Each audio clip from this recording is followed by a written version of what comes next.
જય વાઘેશ્વરીમાં મમ્મી કિચનમાં તમારું સ્વાગત છે। આજે આપણે જામફળનું શાક બનાવવાનું છે। જામફળ આ સુધારીને કમ્પ્લીટ રાખ્યા છે, તેના બી કાઢી નાખ્યા છે અને આવી રીતના સમારીને રાખ્યા છે। બી કાઢવાના એટલે આપણને દાંતમાં વાગે નહીં આ બી। તેના માટે મરચાં લીધા છે, આ હવે જ છે બધું, તે મીઠું છે અને ગોળ નાખવાનો। ખાટું હોય એટલે આમાં ગોળ ચડિયાતો નાખવાનો। હવે આપણે જીરું મૂકીને વઘારી નાખીએ।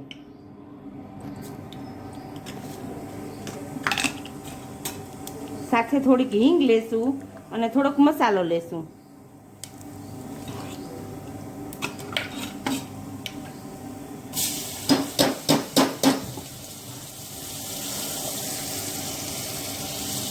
અને આપણે મરચાં પણ એડ કરી દઈએ।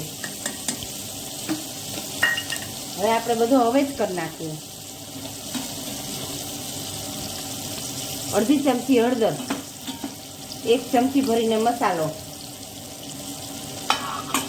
1 ચમચી ભરીને જીરું, 1 થી 1.5 ચમચી એટલે આનો રસો સારો થાય જાડો, 1 ચમચી ભરીને મીઠું।